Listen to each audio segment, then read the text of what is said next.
Hello and welcome to Imp's WWE Adventures podcast on the Social Suplex Podcast Network. My name is Matt Maher, aka Imp, and this is your quick look back at the WWE week that was. 30 minutes, and I'm off to bed. You can help the podcast out by giving a 5-star review. You can also give a donation directly to Imp through Red Circle and become one of the amazing community by joining the Social Suplex Discord. Link is in the description. Listen to the other top-notch shows here on the Social Suplex Podcast Network. And what a week it was. SmackDown and Raw rolling onto the Rumble. NXT as well, setting up their Vengeance Day nicely. We had a interesting week with Raw hit by the snow. SmackDown from Lincoln, Nebraska. Where, obviously by the voice did for that place. Don't really know it. I can't point to Nebraska on a map. I'm not American. Americans can't really point to a lot of European countries or especially Middle Eastern countries. Yeah, if you give me a map of America, say point to Nebraska, I don't know. I don't know. And with that, will be my quick, smooth transition over to Friday Night SmackDown. Solo through the table!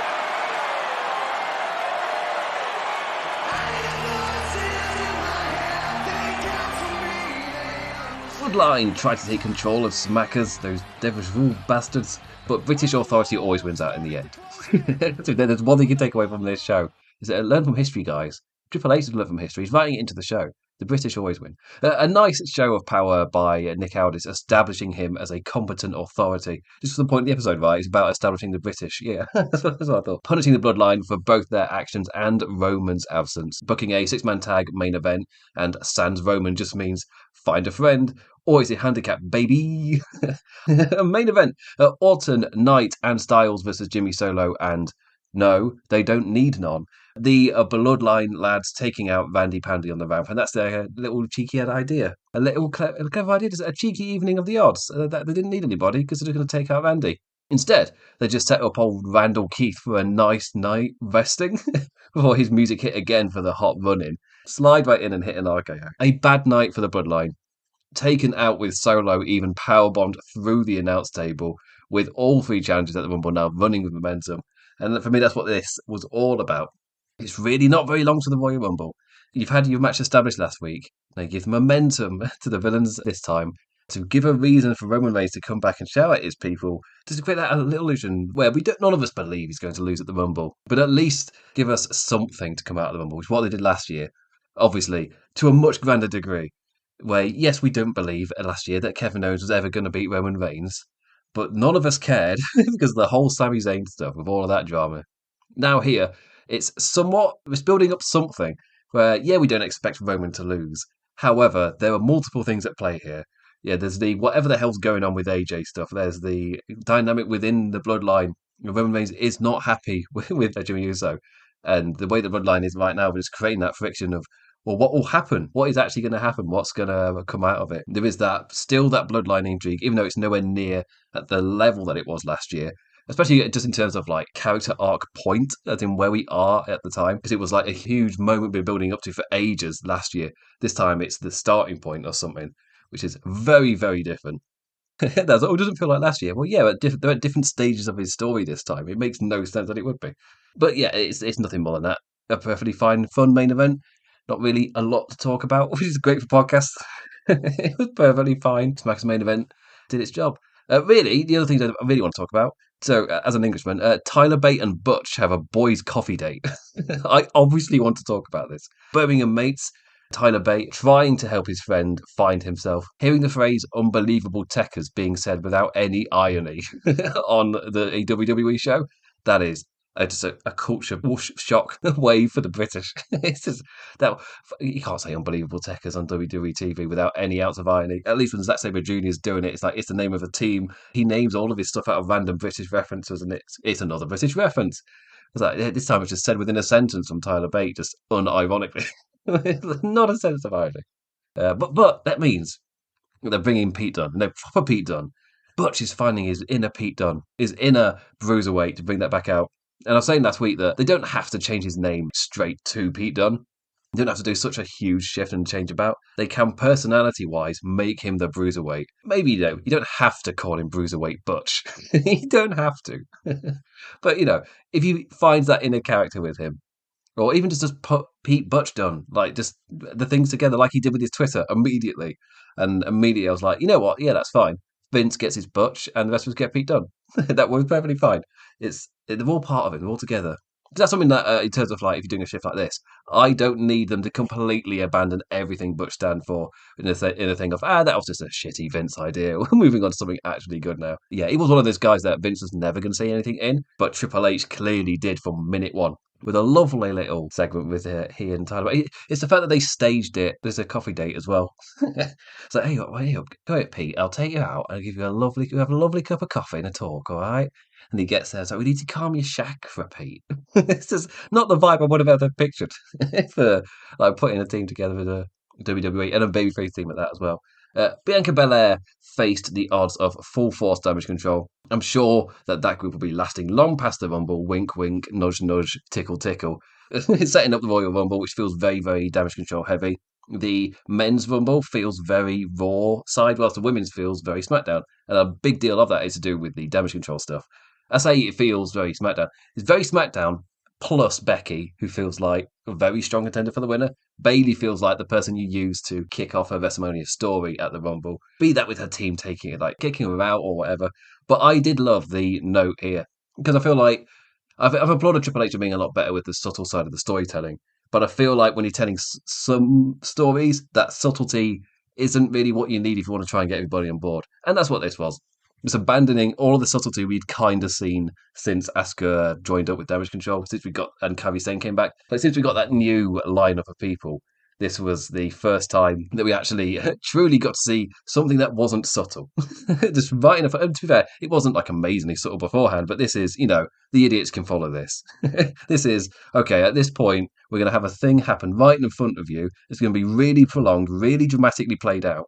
And we're going to have commentary, just repeat everything that's happening and react to it in real time. So you're seeing it, you're hearing it again from the commentators, and then you hear it again from the commentators as they explain of what you've just seen.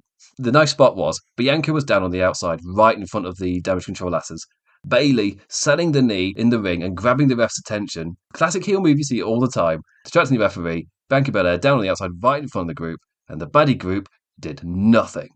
Just stood there, scratching their heads in their idle animations. Just like, do we? Like, oh, we could get, probably not. Probably not. But I absolutely loved just that in terms of the implications. Where if the vibe that they're going for is Bailey being that person in the friend group, but the friend group doesn't actually like her. It's like, yeah, Dakota Kai's pulling her along and pulling her leg. Dakota Kai, they're doing a really good job of setting her up as the maestro. That she's the one whenever it becomes extremely apparent that the rest of the group do not like Bailey. Dakota Kai wants to give a reason to explain why they were doing that. She's the mediator. She's the one that holds the group together. When in reality, she's the one manipulating Bailey the most. It's like, I love it. And this was, for me, we're at that point now. There's only this SmackDown and one more before the Rumble. And of course, the last one is the one right before the Rumble. I feel like it's perfectly fine to not quite be as subtle at this point, where you want to make sure that everybody has the biggest reaction possible when the spot happens in the Rumble, whatever it may be. I would like my storytelling to be subtle and to be done in the same level of way or whatever. But I feel like when it comes to wrestling, you don't always have to be like that. Especially when you have been doing it like that for months and then you're like 2 weeks out of the big spot. It's like, okay, just to make sure every single person's on the same level here, let's just do a really blatant spot where every single person can understand what's happening. Because they hung on this. Like just immediately goodbye Kevin Dunn as they hang on this shot, just in their idle animations, just staring, like, which then builds to the Bailey thing of where she can't say out loud, "Why didn't you do anything?" Because that would give the game away to the referee. But yeah, subtlety going out the window at a certain point is absolutely fine. But yes, Smackers was a building block, if not anything exceptional or really noteworthy, or didn't really give any reason for you to watch it. If you didn't watch SmackDown this week, you could have absolutely skipped it. I gave the talking points here. The only one I didn't really go into detail was that Paul Heyman was actively looking for that third partner for a bit before being afterwards just a whole thing of, you know what, no, we're the bloodline, we don't need anybody, as if that was the plan all along. But in terms of like the main point of this, it's kind of sowing the seeds of bloodline. I mean, the final line of the commentators actually, whereas they're going off the air, the commentators are asking the question, Is this the time for the bloodline where they're at their weakest? They're showing those crumbling signs. Obviously, trying to convince us, the viewer, that something could happen at the Rumble. The bloodline is crumbling. They are not a stable foundation at all right now.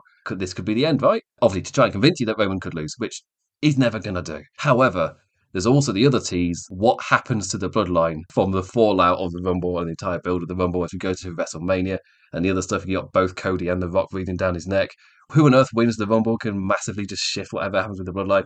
There's a lot of play here. But also, it's really important if you are about to destroy the bloodline to show the cracks, show that in its later days it isn't stable. Because what Empire is when it falls. Anyway, move on to Monday night, live from the winter snow of Little Rock. My God, it looks. God, it was cold over here as well. And never mind, I saw how incredibly cold it was in America. So cold that Seth Dragon Breath was visible during his backstage interview. That is cold. Let's switch over to Monday Night Raw. And it is time for our main event.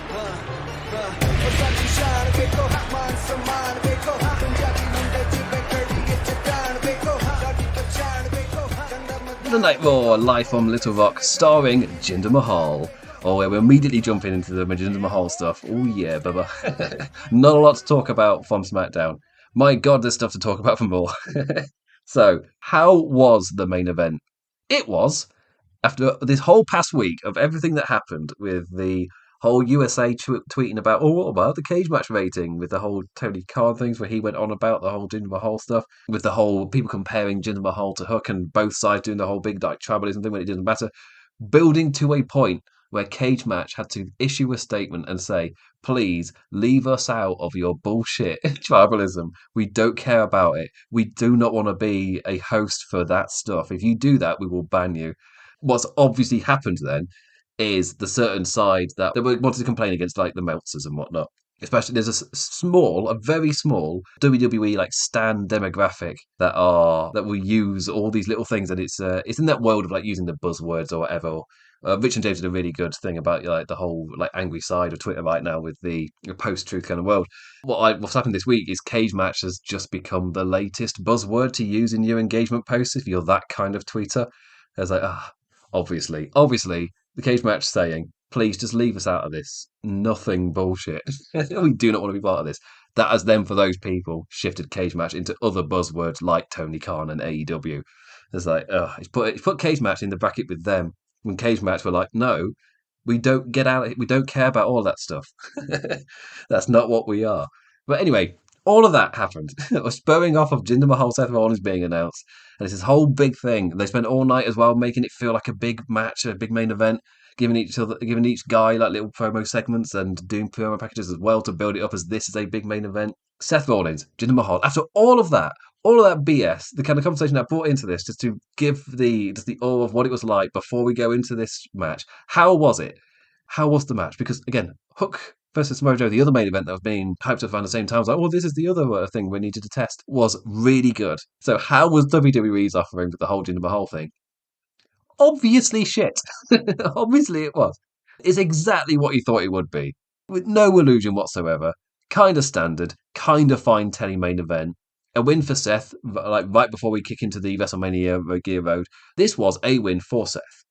And that was all it was ever meant to be. It wasn't meant to be anything, got blown all out of proportion. Suddenly you're seeing posts on social media about why Jinder Mahal should win and going through his career. It's like, no. This is a nothing TV match just to give him a win. What are you doing? But like, the thing I found really interesting, they ended up doing the exact same Jinder title match as they have done every other time. It's just now it doesn't work, and Seth nailed the stomp for the win. It was the exact Jinder match. It's like, oh, we don't have the Bollywood boys. Let's bring out Veer, who's actually here now. Good for him. Veer came. Bring out Veer and the other one because they need to do the Bollywood boys bit. They need to be that kind of interference because that's how you do the Jinder match. And it was copy and paste. It was the Jinder match. This was bland and average, and 5 out of 10 for me is absolutely correct. It was standard already, and they just did it again. It's just this time there's been like 5 years before you last did it. It's the same match again. It was the majority of the match. They did the normal, like at the end of the match, that all the distractions kick in. They do the false finish collapse for Jinder Mahal. I've heard some people really liked it, and I was like, but it was the exact same as every other Jinder match. It's just this time Seth kicked out of the Colossus, and then that led into him hitting the stop. It was the exact same pattern for a Jinder match. That's why I'm not really applauding it. It's the exact same pattern. Uh, yeah, but it's the actual interest. Whilst I'm watching the match, none of it's on the match because it's boring. The actual interesting stuff is Priest, who came out with his Money in the Bank, and there's Drew McIntyre as well, and they brawl around the ring, setting up their match with a ringside scuffle, which is going to take place next week on Monday Night Raw, right before the Rumble. But yeah, this was so boring. Which again, I felt like, you know what, Jinder Mahal might try and bring it. Last week, I referenced their match back in NXT. It's like, yes, it was a long time ago, but they've shown me they can wrestle that like 3-star that match. And I'm like, for this, I was like, I don't know, at max two, at max. And it's almost like they knew it would be boring because they did the different spots with the whole Drew McIntyre and Damon Priest stuff. They actively had them do the run around ringside stuff. It's like, oh, like when there was during the Vince era, where there's a really boring match and they just have the 24/7 guys run around the ring. It was like, well, at least that's something. So I think it was interesting because otherwise, the other match that was in the middle of the ring was nothing. But what was grand was at the other end of the show. And maybe should have started with this. The thing that was absolutely awesome was the opening promo injecting Cody Rhodes into the Royal Rumble verse, having Drew be the one to interrupt this week instead of it being CM Punk interrupting him. Two lads who were both labelled as destined for greatness, but instead ended up making their names outside of WWE, both becoming so undeniable that WWE came calling back for them. Drew bringing up that Cody was his last match before re-signing for WWE in a really nice touch, that Cody told him back then that Drew will become a world champion. Now he's the one that gets to tell Cody the same thing back to him. He will finish his story and become the first of the Rhodes family to hold that WWE championship, but not until I finish my story first. It's like, putting over Cody, the little thing of Drew McIntyre, even though he's he's a heelish character with really strong motivations, because his motivations are so strong, that means that he can get on, or at least in his mind, think that he gets on more with babyface characters. Because it's not just these are the baddies, these are the goodies. Drew is an actual character with motivation. And then those motivations then interact with the other characters' motivations in different ways. It's like, But Cody's closing line, leaving Drew all sulky in anger. The last match before you joined WWE, that last match that we had, who won? And that then led into a big hype announcement for next week where Drew gets his match with Damien Priest and Cody Rhodes gets his promo with none other than CM Punk. Like, what? What do you want to talk about? There's a lot going on in that one. They've done a really good job to make that incredibly exciting, just with these little sequences of promos. It goes back Seth CM Punk, Seth and Drew and CM Punk, Drew and Cody, and now Cody Punk. But that little sequence where it's been back to back, just going through them all. And these are the guys that are all there for the WWE Championship for this road. They could have these guys even be the final three. Or you got your big blow up spot for Drew McIntyre, Brock Lesnar style. It's completely obliterating everything around him in anger. Because I really do like that that's still a part of his character. But yeah, he's got all these different motivations. But because he's got flaws and the other wrestlers are able to point out those flaws, and in his matches, he actively leans into those flaws so that they're re-established, they're reinforced, that he does have these problems where he cannot blame himself. He's absolutely unable to. And Cody Rhodes, that's kind of the core of his character, is that when he looks in the mirror when something's gone wrong, he's the first man that he blames. Because, again, his whole point is to be the relatable babyface. So, of course, he's like, oh, no, Cody, it's not your fault. It's meant to be immediate reaction. But with Drew McIntyre, he's lashing out at other people. And quite often, you can see Drew McIntyre's logic when he does lash out at somebody. But because he does it for everybody, and you see it in his match, where the little twist that they've made is Drew McIntyre will lose focus in his matches, and then he will start then blaming other people. When if he just kept his focus, he could have beaten Seth Rollins that other week for the title. But he blames Damien Priest for coming out. But Drew McIntyre didn't have to go out and attack him. That was a decision he made, or he lost concentration in his anger. That's not a problem with Damien Priest. That's a problem with him. Obviously, though, this is building up Cody to put him into the Rumbleverse. I think I said it last week that Cody wrapping up his stuff with Shinsuke has then meant when he is injected into the Rumbleverse, there's a lot of interesting dynamics at play. That's what this was. This was just making sure everybody knows. By the way, this is really interesting, guys. All these different characters, all these different dynamics. Yeah, this is really interesting. And next week, I'm looking forward to watching and covering Cody and CM Punk's talk. Yeah, big hype. And finally, Mammy versus the Man teased. Both want characters say they want the match at WrestleMania. Calling this foreshadowing would be an understatement. If Becky Lynch wins the Rumble, then you can point to this segment and be like, you didn't exactly foreshadow it more than you went, oh, Becky Lynch is winning, by the way, guys. In this segment. It's what it felt like. It's like, we all know, as an audience, what the match is. There's just something about this segment which just, it wasn't foreshadowing, it was more saying this will happen. Maybe that's a genius way to then not have her win. Instead, you set up the SmackDown match and you have Becky Lynch lose and have to go on a journey because you did your job here to make the fans want it as well and the characters want it. So that motivation is there for both people to get to the match at WrestleMania. Yeah, you built up multiple votes, but if he does win, it's not foreshadowing when it's this when it's this strong. Anyway, let's now move on to NXT. No love being shown by some on this brand as we inch closer to our next premium live event, Vengeance Day, 2 weeks from Sunday. Welcome to NXT. What? Yeah.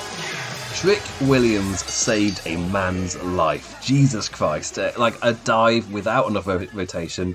Caught by Trick like an experienced veteran. That was so bad. That was nearly so bad. Absolutely exceptional catch by Trick. Just in a tournament tag team match where the whole point was meant to be like exciting high flying and it's people diving or like left and right, whatever. Like a rookie's impressive display against a more established Trick and Carmelo. And one of the dives, oh, good God. NXT this week was a very low-key NXT. I've legitimately got 3 segments, and one of them is just me talking about Obafemi he's great, isn't he? Really not a lot to talk about. There was this spot in this match, which wasn't really a lot for me to comment on anyway.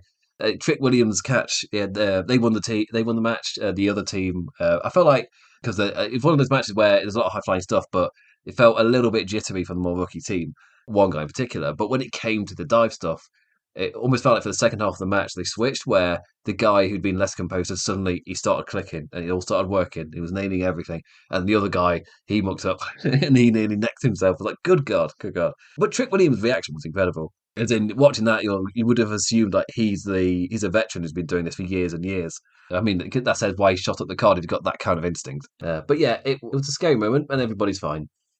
Speaking of being fine, is it too early to jump on the hype train? You know what? No, fuck it. Obafemi's the guy. My friends, Obafemi is the man. Whatever it is, he has absolutely got it. Last week I was trying to write down loads of Nigerian footballers for the bit, choose the best ones. The one I didn't do was Obafemi Martins because it felt he's called Obafemi. I can't do Obafemi Martins. That's too on the nose. But yeah, he's the guy. He's the man. He's got the. I mean, we look at Omos, big guy, or Braun Strowman, where he's another one where the main selling point is big. Strowman's at least got a bit of that.